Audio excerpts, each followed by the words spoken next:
Hello dear student, welcome to my YouTube channel. तो आज हम लोग देखने वाले हैं जेक बोर्ड क्लास 10th का हम लोग गणित विषय के 30 ऑब्जेक्टिव वायरल क्वेश्चन को देखेंगे। जी हाँ दोस्तों, अगर आप आज 10वीं की परीक्षा देने जा रहे हैं, वो भी गणित विषय के लिए, तो ये वीडियो आपके लिए है, क्योंकि इसमें हम लोग जो भी प्रश्नों को देखने वाले हैं वो एग्जाम की दृष्टि से अति महत्वपूर्ण है।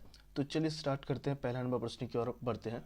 उससे पहले बता दें, देखिए आप अगर हमारे यूट्यूब चैनल पर नए हैं तो महाकाल के नाम पे बिल्कुल आप लोग दबा के शेयर कीजिए और चैनल को सब्सक्राइब कीजिए, ताकि जब भी साइंस का और हिंदी का जो कैंसिल पेपर था उसका वीडियो आए सबसे पहले आप तक पहुंचे। तो चलिए स्टार्ट करते हैं, पहला नंबर प्रश्न की ओर बढ़ते हैं। बिल्कुल सभी प्रश्नों को आपको ध्यान से देखना है, एक भी प्रश्न आपको छोड़ना नहीं है। देखिए 1 से 30 तक जो है आपको बहुविकल्प पे प्रश्न पूछा जाएगा और प्रत्येक प्रश्न में आपको 1 अंक मिलेगा। बिल्कुल सभी प्रश्नों को आपको ध्यान से देखना है, एक भी प्रश्न आपको छोड़ना नहीं है। चलिए पहला नंबर प्रश्न की ओर बढ़ते हैं। पहला नंबर प्रश्न में कहा है निम्नलिखित में से कौन सा आवाज संख्या है। तो देखिए उत्तर आपको ही देना है। बिल्कुल आपका ऑप्शन नंबर ए है आपका 27, बी है 35, ऑप्शन नंबर सी है आपका 13, ऑप्शन नंबर डी है 56। तो इसका जो सही उत्तर होगा वो हो जाएगा ऑप्शन नंबर सी हो जाएगा। 13 जो है वो किसी से नहीं कटेगा, एक और अपने आप के अलावा किसी से नहीं कटेगा, तो ऑप्शन नंबर सी जो है इसका बिल्कुल सही उत्तर हो जाएगा। चलिए आगे बढ़ते हम लोग दूसरा नंबर प्रश्न की ओर। और बिल्कुल आपने 30 प्रश्न में से कितना प्रश्न का उत्तर दिया है ये भी कमेंट पर जरूर बताइएगा। चलिए दूसरा नंबर प्रश्न की ओर बढ़ते हैं। कड़ा है, यदि दो संख्याओं का गुणनफल है वो है 15,870 एवं उनका मौसो जो है 23 है, तो उनका लॉसो होगा। देखिए थोड़ा गला बैठ गया है आप लोग को पढ़ाते पढ़ाते, तो अगर आवाज़ में कोई प्रॉब्लम आ रही होगी तो उसके लिए हम पहले ही क्षमा मांग लेते हैं। तो देखिए गुणनफल जो है आपका दो संख्याओं का कितना दिया गया, 15,870 दिया गया और मौसो जो है वो 23 है, तो लोसो क्या होगा। तो दो संख्याओं का गुणनफल बटे क्या होता है, मौसो होता है लोसो बराबर। तो अगर इसको कटा लीजिएगा तो आ जाएगा आपका, इसका जो सही उत्तर आएगा वो 690 आएगा। ऑप्शन नंबर ए जो है इसका बिल्कुल सही उत्तर आएगा। और जिसका जिसका आ गया है बिल्कुल आप लोग एग्जाम में गर्दा मचाने वाले हैं। चलिए तीसरा नंबर प्रश्न की ओर बढ़ते हैं। तीसरा नंबर प्रश्न में कहा है निम्नलिखित में किसका दशमलव जो है दशमलव प्रसार शांत होगा। निम्नलिखित में किसका जो है दशमलव प्रसार शांत है। तो याद रखिएगा, जिसका भी गुणनखंड करने पर 2 और 5 आए, 2 और 5 आए, उसका जो दशमलव प्रसार रहेगा वो शांत रहेगा। कैसा रहेगा, शांत रहेगा। तो ऑप्शन नंबर डी जो है इसका बिल्कुल सही उत्तर हो जाएगा। 80 का अगर आप गुणनखंड कीजिएगा, 80 का अगर गुणनखंड कीजिएगा 2 40 आएगा, फिर उसके बाद 20 आएगा, उसके बाद फिर से दीजिएगा तो 10 आएगा, अब फिर दीजिएगा तो 5 आएगा। तो 2 और 5 आया, इसके अलावा कोई नहीं आया, तो इसका जो गुणनखंड प्रसार है वो शांत रहेगा। तो ऑप्शन नंबर डी जो है इसका बिल्कुल सही उत्तर हो जाएगा। चलिए आगे बढ़ते हम लोग 4 नंबर प्रश्न की ओर। 4 नंबर प्रश्न में कड़ा है y बराबर पी एक्स का ग्राफ दिया गया है और बहुपद पी एक्स का शून्य की संख्या है। तो देख लीजिए एक्स पे कितना बढ़ गया है, 1 2 3 बढ़ गया है, तो इसका सही उत्तर होगा ऑप्शन नंबर डी जो है इसका बिल्कुल सही उत्तर हो जाएगा 4 का। चलिए आगे बढ़ते हम लोग 5 नंबर प्रश्न की ओर बढ़ते हैं। बिल्कुल सभी प्रश्नों को आपको ध्यान से देखना है और चैनल को बिल्कुल सब्सक्राइब कर लीजिए। अभी तक अगर आपने सब्सक्राइब नहीं किया है तो चैनल को बिल्कुल सब्सक्राइब करके रखिए, ताकि जब भी वीडियो आए साइंस का बिल्कुल आपको सबसे पहले पहुंचे और आप एग्जाम में बिल्कुल फोड़ के आए। चलिए 5 नंबर प्रश्न की ओर बढ़ते हैं। 5 नंबर प्रश्न में कहा है द्विघाती बहुपद Y square plus 16y plus 55 के शून्यक होगा। तो इसका आप एक बार ये कर लीजिएगा, हल कर लीजिएगा। तो इसका जो सही उत्तर आएगा वो आ जाएगा आपका ऑप्शन नंबर 5 का जो सही उत्तर होगा वो दोनों ऋणात्मक आएगा। इसको एक बार हल करके देख लीजिएगा, दोनों ऋणात्मक आएगा। ऑप्शन नंबर ए जो है इसका बिल्कुल सही उत्तर है। चलिए आगे बढ़ते हम लोग 6 नंबर प्रश्न की ओर। 6 नंबर प्रश्न में कहा है रेखिक समीकरण युग्म 2x प्लस 3y बराबर 5 एवं 4x प्लस 6y बराबर 15 के कितने हल होंगे। तो सबसे पहले चेक कर लीजिए a1/a2 is equal to b1/b2 है कि नहीं है। सबसे पहले देख लीजिए, तो a1 आपका 2 है और नीचे 4, उसके बाद b1 क्या है 3 है, नीचे b2 क्या है 6 है, तो कट के 1 1/2 1/2 a1/a2 इज इक्वल हो गया। अब देखना है b1/b2 is equal to c1/c2 होता है या नहीं। तो c1/c2 चेक करने के लिए अब हम लोग को c में जाना होगा ना। c में क्या है 15 है, उधर 5 है, 5/15 1/3 आ जाएगा। तो नहीं हुआ, नॉट इक्वल टू हो गया। तो इसका जो होगा a1/a2 is equal to b1/b2 but not equal to c1/c2। तो इसका जो सही उत्तर होगा वो हो जाएगा, कोई हल नहीं होगा। ऑप्शन नंबर डी जो है इसका बिल्कुल सही उत्तर हो जाएगा। चलिए आगे बढ़ते हम लोग 7 नंबर प्रश्न की ओर बढ़ते हैं। 7 नंबर प्रश्न में कड़ा है, यहाँ देखिए ग्राफ्स दिया गया है, उसमें पी एक्स के शून्य की संख्या पूछ रहा है। तो कितना बार यहाँ पे देख लीजिए एक बार, कितना बार एक्स एक्स पर काटा है बिंदु को, एक बार दो बार, तो दो हो जाएगा। ऑप्शन नंबर सी जो है इसका बिल्कुल सही उत्तर हो जाएगा। चलिए आगे बढ़ते हम लोग 7 के बाद 8 नंबर प्रश्न की ओर। बिल्कुल सभी प्रश्नों को आपको ध्यान से देखना है, और चैनल को अगर अभी तक सब्सक्राइब नहीं किया तो बिल्कुल चैनल को सब्सक्राइब कर दीजिए। सब्सक्राइब इस कदर कीजिए, बिल्कुल महाकाल के नाम पर दबा के शेयर कीजिए आप लोग और सब्सक्राइब कीजिए। चलिए 8 नंबर प्रश्न की ओर बढ़ते हैं। यदि रेखिक समीकरण की युग्म का संगत तथा संगत है तब उनके द्वारा निरूपित रेखाएं कितनी होगी। यदि रेखीय समीकरण युग्म जो है संगत है तब उनके द्वारा निरूपित रेखाएं होती है, तो इसका जो सही उत्तर होगा वो हो जाएगा ऑप्शन नंबर 8 का जो सही उत्तर होगा वो हो जाएगा ऑप्शन नंबर डी, प्रतिच्छेदी एवं समांती। ऑप्शन नंबर डी जो है इसका बिल्कुल सही उत्तर हो जाएगा। चलिए आगे बढ़ते हम लोग 9 नंबर प्रश्न की ओर बढ़ते हैं। 9 नंबर प्रश्न में कहा है निम्नलिखित में कौन सा द्विघाती समीकरण नहीं है। तो एक बार आप लोग चेक कर लीजिएगा, ऑप्शन से सभी को चेक कर लीजिए आप लोग, इसका भी हल कीजिएगा तो द्विघाती समीकरण में आएगा एक्स स्क्वायर वाला जो है।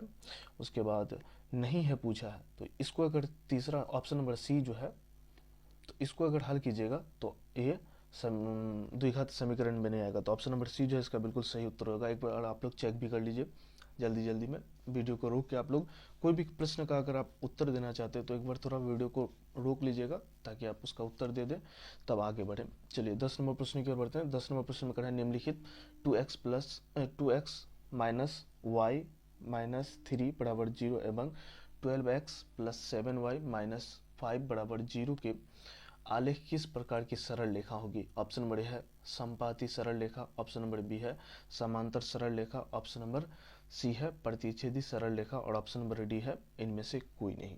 तो इसको चेक कर लीजिए एक बार आप लोग, a1/a2 के इसमें एक बार चेक कर लीजिएगा। तो 10 का जो सही उत्तर आ जाएगा वो हो जाएगा ऑप्शन नंबर सी आ जाएगा, प्रतिच्छेदी सरल रेखाएं आ जाएगा। चलिए आगे बढ़ते हम लोग 11 नंबर प्रश्न की ओर बढ़ते हैं। 11 नंबर प्रश्न में कहा है के किन मान के लिए द्विघाती समीकरण जो है 9x² प्लस 3kx प्लस 4 बराबर 0 के मूल वास्तविक और समान है। तो वास्तविक और समान होने के लिए क्या होता है, डी बराबर 0 हो जाता है। क्या होता है, डी बराबर 0 हो जाता है। तो उस पर बैठा के आप लोग के का मान निकाल लीजिएगा। तो इसका जो सही उत्तर होगा +-4 आ जाएगा। ऑप्शन नंबर ए जो है इसका बिल्कुल सही उत्तर हो जाएगा। चलिए आगे बढ़ते हम लोग 12 नंबर प्रश्न की ओर बढ़ते हैं। 12 नंबर प्रश्न में कहा है समांतर श्रेणी में जो है समांतर श्रेणी में एक दिया गया है -5 -1 3 और 7 डॉट डॉट का सार्वंतर पूछा है। तो डी पूछ रहा है आपसे, डी क्या होगा। तो डी क्या होता है, a2 माइनस a1। क्या होता है, a2 माइनस a1 होता है। a2 क्या है आपका -1 और a2 है -1, उसके बाद माइनस, और a1 है आपका -5 है। तो यहाँ पे क्या हो जाएगा, माइनस माइनस प्लस हो जाएगा, तो +5। तो ए बराबर क्या आ जाएगा, डी बराबर हो जाएगा -1 और +5, तो 4 बचेगा। तो डी का मान आ जाएगा 4 आ जाएगा। सार्वंतर जो हो जाएगा ऑप्शन नंबर ए इसका बिल्कुल सही उत्तर हो जाएगा। चलिए आगे बढ़ते हम लोग 13 नंबर प्रश्न की ओर बढ़ते हैं। 13 नंबर प्रश्न में कहा है समांतर श्रेणी में जो है 10 12 10 और 8 का कौन सा पद जो है वो 0 होगा। मतलब ए एन आपको दिया गया है, A N is equal to 0 दिया गया है, तो इसको हल करके आपको निकालना है। तो ए आपके पास क्या है, ए आपके पास 12 है। फॉर्मूला तो ए एन का जानते ही होंगे, a plus n minus 1 into d होता है। उसके बाद एन हमारे पास नहीं दिया गया है, और डी कितना आएगा 10 में से 12 जाएगा तो -2 आएगा, अब बराबर 0। कौन सा पद जो है लास्ट वाला, ए एन बराबर 0 है ना। तो 12 अब प्लस 2n, ओ सॉरी माइनस में ना होगा, माइनस में 2 है, अब प्लस में 2 बराबर 0। तो हो जाएगा 12 minus plus minus minus 2n plus 2 और बराबर 0। तो 14 माइनस 2n बराबर 0। तब उसके बाद -2n बराबर हो जाएगा -14, यहाँ से माइनस माइनस करिए, n बराबर हो जाएगा 14/2, तो कट के आ जाएगा 7 आ जाएगा। तो ऑप्शन नंबर अगर आप देखेंगे ए देखेंगे, ऑप्शन नंबर ए 7वां पद सही उत्तर हो जाएगा। 13 का जो सही उत्तर होगा वो हो जाएगा 7वां पद, ऑप्शन नंबर ए। चलिए आगे बढ़ते हम लोग 14 नंबर प्रश्न की ओर बढ़ते हैं। 14 नंबर प्रश्न में कहा वाई अक्ष से बिंदु 13,15 की दूरी होगी। तो देखिए x के जगह पे जो भी रहेगा वो y अक्ष से बिंदु का दूरी हो जाएगा। तो 13 जो है वो ऑप्शन नंबर ए पे है, इसका बिल्कुल सही उत्तर हो जाएगा। चलिए अगर पूछता एक्स एक्स पर, एक्स एक्स से बिंदु की दूरी होगी तो एक्स वाई के जगह पे, जो जैसे ये एक्स के जगह पे है और ये वाई के जगह पे है, अगर आपसे एक्स के जगह पे पूछता तब हो जाता 15 हो जाता। तो अभी पूछा है वाई के जगह पे, तो एक्स का में जो वैल्यू रहेगा वो आपका दूरी हो जाएगा। तो ऑप्शन नंबर ए जो है इसका बिल्कुल सही उत्तर है। चलिए 15वें प्रश्न की ओर बढ़ते हैं। 15वें प्रश्न में कड़ा है बिंदु जो है एक बिंदु है 0,-8 और दूसरा बिंदु जो है वो -12,0 को मिलाने वाली रेखाखंड के मध्य बिंदु का निर्देशांक होगा। तो इसको हल कर लीजिएगा। उसको कैसे हल करना है, तो x1 प्लस x2 अब बटे 2 और y1 प्लस y2 बटे 2। x1 में आपका 0 है, अब प्लस में हो गया -12, x2 आपका 12 है बटे 2 हो गया। उसके बाद -8 और प्लस हो गया 0 बटे 2, माइनस हो गया -12 बटे 2 इधर हो गया और -8 बटे 2 इधर हो गया, कट किया जाएगा इधर 4, इधर कट किया जाएगा 6, तो -6, -4। ऑप्शन नंबर देखिए तो ऑप्शन नंबर 20 का बिल्कुल सही उत्तर हो जाएगा। 15 का जो सही उत्तर होगा वो हो जाएगा ऑप्शन नंबर बी हो जाएगा। चलिए आगे बढ़ते हैं हम लोग 16वें प्रश्न की ओर बढ़ते हैं। 16वें प्रश्न में देखिए आपको हम फटाफट बता देते रहते हैं। 16वें प्रश्न में कहा है त्रिभुज के तीनों कोनों का योगफल होता है। तो बहुत इजी क्वेश्चन है, 180 होता है। कितना होता है? 180। ये देखिए आपका ओरिजिनल क्वेश्चन पेपर नहीं है, आपको हम यहाँ पे बता देते हैं, ये आपका ओरिजिनल क्वेश्चन पेपर नहीं है। इसी तरह का प्रश्न रहेगा, बिल्कुल आपका सिर्फ डाटा चेंज रहेगा। वहाँ पे फाइनल एग्जाम में जो पूछा जाएगा उसमें आपका डाटा चेंज रहेगा, लेकिन क्वेश्चन जो पूछने का तरीका रहेगा बिल्कुल इसी तरह का रहेगा। ये आपका ओरिजिनल क्वेश्चन पेपर नहीं है, ये बात आपको हम क्लियर कर दिए। ये एक प्रकार का मॉडल सेट है। चलिए आगे बढ़ते हैं हम लोग 17वां प्रश्न की ओर। 17वां में कहा त्रिभुज एबीसी में AB बराबर 6√3 सेंटीमीटर, AC बराबर 12 सेंटीमीटर और BC बराबर 6 सेंटीमीटर, तो बी कोण बी जो है बराबर होगा। तो सबसे पहले चेक कर लीजिएगा, AC हम लोग पढ़े AC स्क्वायर बराबर क्या होता है? AB square plus BC square होता है कि नहीं? तो हमारे पास AC का स्क्वायर कितना? 12 का स्क्वायर हो गया, अब बराबर हो जाएगा AB का 6√3 का स्क्वायर और प्लस हो जाएगा आपका 6 का स्क्वायर, तो 144। और इधर का अगर ये कीजिएगा तो आ जाएगा 108 और प्लस इधर हो जाएगा 36 हो जाएगा। तो 144 बराबर 144, मतलब इसका एक ये पाइथागोरस थ्योरम को ये प्रूफ कर रहा है। तो इसका जो बी का मान होगा वो 90 डिग्री होगा। ऑप्शन नंबर बी जो है इसका बिल्कुल सही उत्तर हो जाएगा। चलिए आगे बढ़ते हैं हम लोग 18वें प्रश्न की ओर। 18वें प्रश्न में आकृति आपको दिया गया है, इसमें सी का मान पूछ रहा है। तो देखिए सी का मान जो आएगा 18वें प्रश्न का आपको हम डायरेक्ट उत्तर बता देते हैं। देखिए ऑप्शन नंबर ए आपका 3 सेंटीमीटर, ऑप्शन नंबर बी है आपका 2 सेंटीमीटर, ऑप्शन नंबर सी है 1 सेंटीमीटर, ऑप्शन नंबर डी है 1.5 सेंटीमीटर। तो इसका जो सही उत्तर होगा वो हो जाएगा ऑप्शन नंबर बी 2 सेंटीमीटर।